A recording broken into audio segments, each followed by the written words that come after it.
Today we are going to discuss swelling. In that, especially examination of swelling, and in part first we will discuss about history taking.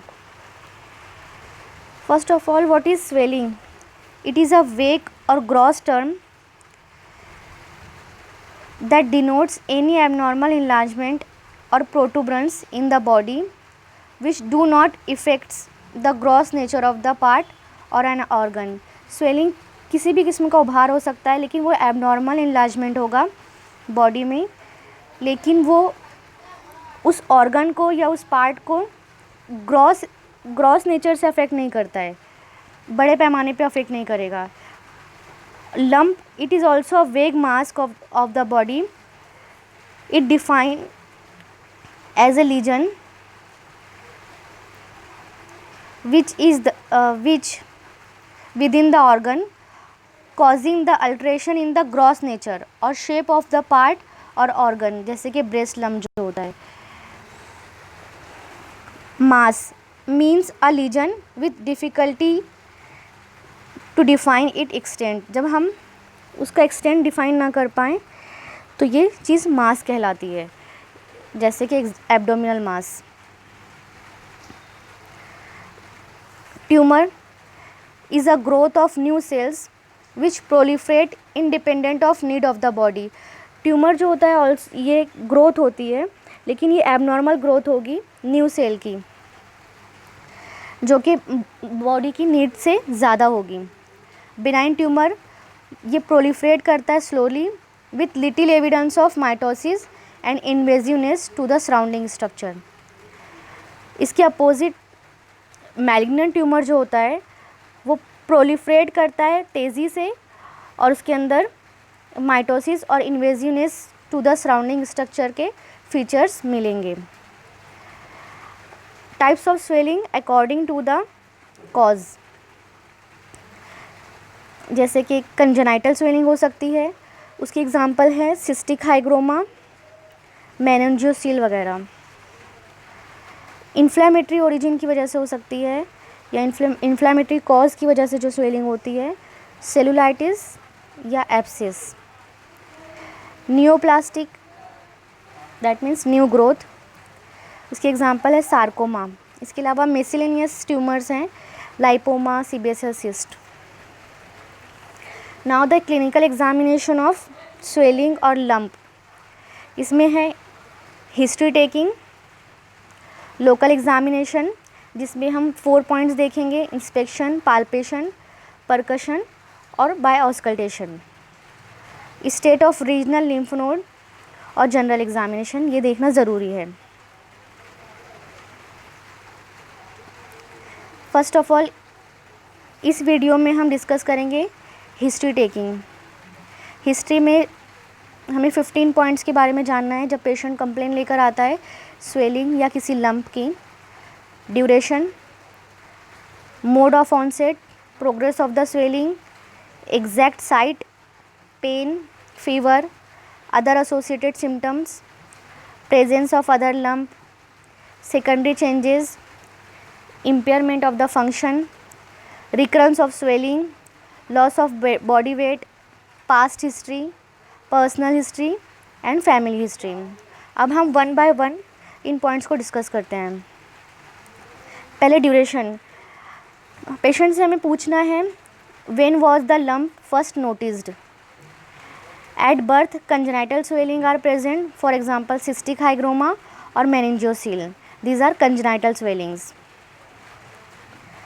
When was the lump first appeared, ये different बात है, और कब उसको notice किया गया था ये डिफरेंट बात होती है. क्योंकि कुछ स्वेलिंग जो पेनलेस होती है उसको पेशेंट नोटिस नहीं करता है फॉर अ लॉन्ग पीरियड, और जब उसमें सेकेंडरी चेंजेस या पेन स्टार्ट होता है तब पेशेंट उसको नोट करता है, या एक्सीडेंटली पेशेंट उसको देखता है, जो कि उसका एग्जैक्ट टाइम ऑफ अपीयरेंस से डिफरेंट होगा टाइम. पेनलेस लम्प जो होता है for more duration without patient's knowledge. Short duration with pain, acute inflammatory swelling होगी. लॉन्गर ड्यूरेशन विदाउट पेन, ये बेनाइन स्वेलिंग होगी। लॉन्ग ड्यूरेशन हो और स्लाइट पेन हो तो ये क्रॉनिक नेचर की स्वेलिंग होगी या क्रॉनिक इन्फ्लामेटरी कंडीशन की वजह से होगा। शॉर्ट ड्यूरेशन है और विदाउट पेन है तो ये न्यूप्लास्टिक ग्रोथ होती है, मैलिग्नेंट न्यूप्लास्टिक ग्रोथ। जो भी मैलिग्नेंट ग्रोथ होती है वो यूजुअली पेनलेस होती है। सेकंड क्वेश्चन हमें उससे करना है, how did the swelling started, उसका मोड ऑफ ऑनसेट क्या था। इन्फ्लामेटरी स्वेलिंग जो होती है वो रैपिडली ग्रो करती है और उसके साथ में सीवियर पेन होता है।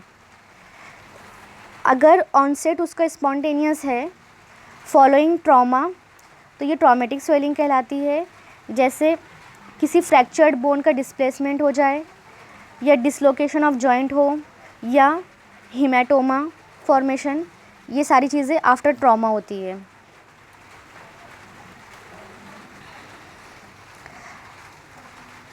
अगर स्वेलिंग स्लोली ग्रो कर रही है और remain static for a long period, that is benign swelling. अगर रैपिड ग्रोथ है after remaining static for long duration, बहुत दिनों तक उसकी साइज़ ना बढ़ रही हो लेकिन अचानक से उसकी साइज़ में रैपिड इंक्रीज़ हो जाए तो ये मैलिग्नेंट ट्रांसफॉर्मेशन हो रहा है किसी बेनाइन ट्यूमर का। रैपिड इंक्रीज़ इन साइज़ ये मैलिग्नेंट ट्यूमर में मिलता है। Arising from pre existing condition, जैसे बर्न के बाद केलॉइड या स्कार ऑफ बर्न पे केलॉइड का होना, या फिर बेनाइन नेवियस जो है वो मैलिग्नेंट मेलानोमा में कन्वर्ट हो जाए। बेनाइन नेवस जो होता है वो बर्थ मार्क ये चीज़ें लॉन्ग पीरियड से थी, उसके बाद उसमें मैलिग्नेंट ट्रांसफॉर्मेशन हो जाए जैसे कि मैलिग्नेंट मेलानोमा बन जाए। Exact site in these swelling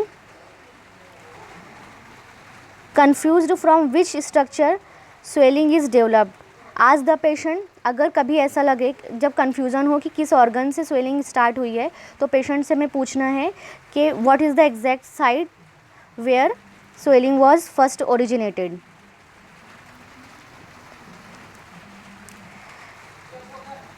इसी तरह से कुछ स्पेसिफिक साइट है, ये है post auricular dermoid specific site, submandibular dermoid.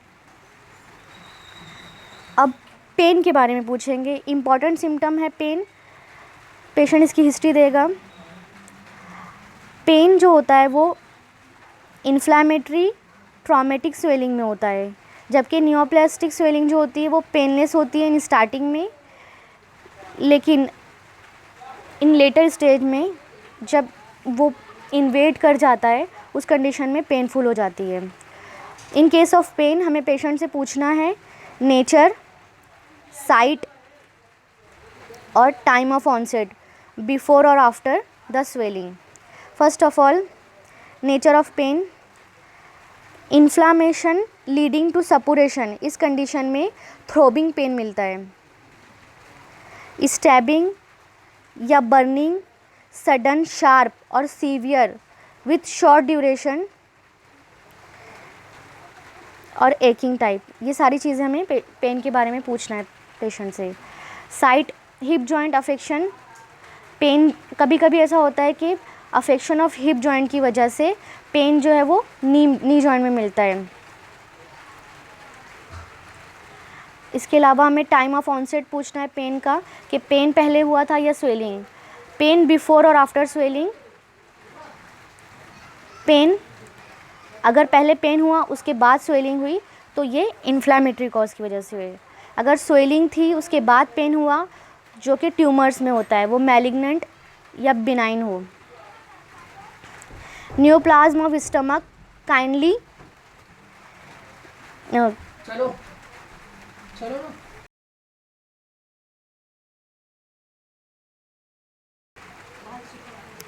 but pain starts only when there is involvement of nerves, deep infiltration, ulceration, fungation और associated inflammation. But in case of osteosarcoma, mild pain usually the first symptom and precedes the appearance of swelling. जो osteosarcoma होता है उसमें शुरू से ही mild pen होगा और ये पहला सिम्टम देगा पेशेंट, इसके बाद स्वेलिंग अपीयर होती है. फीवर के बारे में पूछेंगे. अगर स्वेलिंग के साथ रेज इन टेम्परेचर भी है तो इसका मतलब इन्फ्लामेटरी स्वेलिंग है. Abscess for example axillary, gluteal या इस्चियोरेक्टल एब्सेस, पायोजेनिक लिम्फेडिनाइटिस, इस कंडीशन में भी फीवर मिलेगा.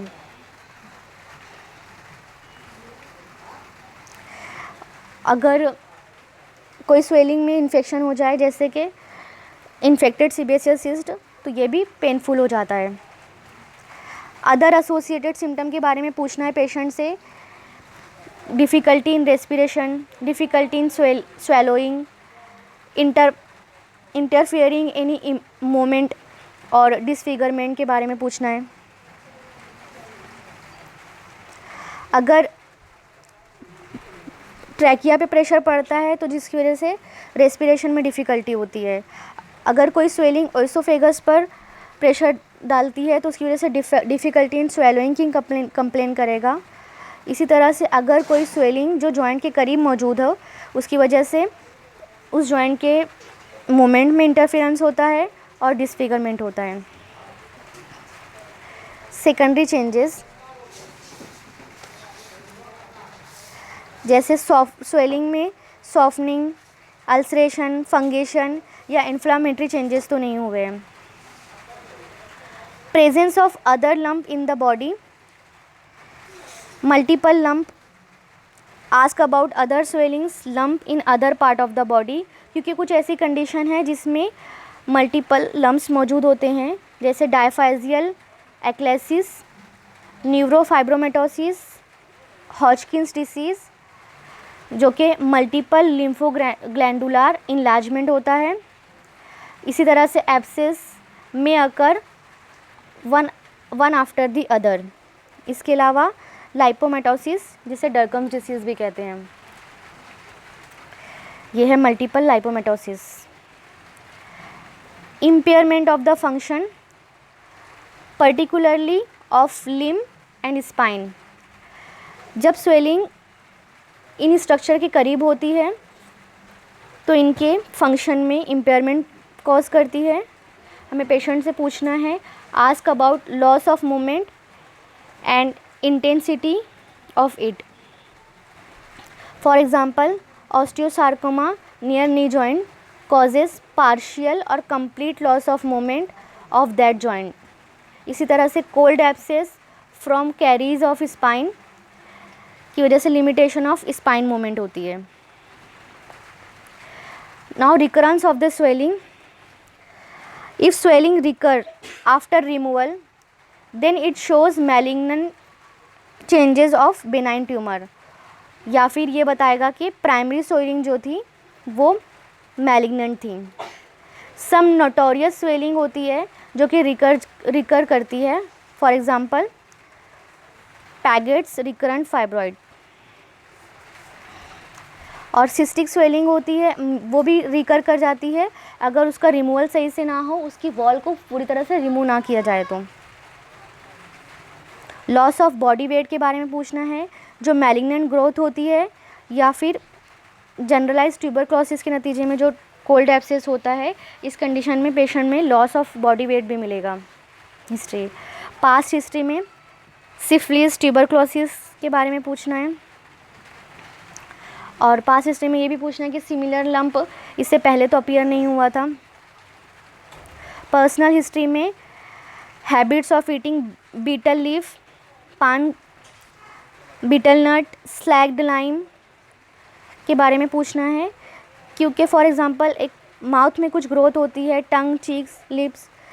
इसी तरह से chutta cancer of hard palate seen in the women who smoke cigar. इसी तरह से खैनी कैंसर होता है due to mixture of lime and tobacco kept in the gingivolabial sulcus. इसी तरह से फैमिली हिस्ट्री के बारे में पूछना है। ट्यूबरक्लोसिस, वॉन ब्रेकलिंगहाउसन डिसीज़ और मैलिग्नेंट ट्यूमर जो होता है, it may occur in more than one member of the family.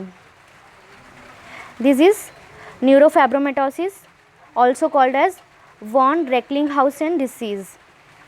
इसी तरह से हेरिडेटरी डिस्प्लास्टिक नेवस सिंड्रोम। यह है dermoid cyst of scalp, meningocele, capillary haemangioma over forehead, benign nevus. That's all for today.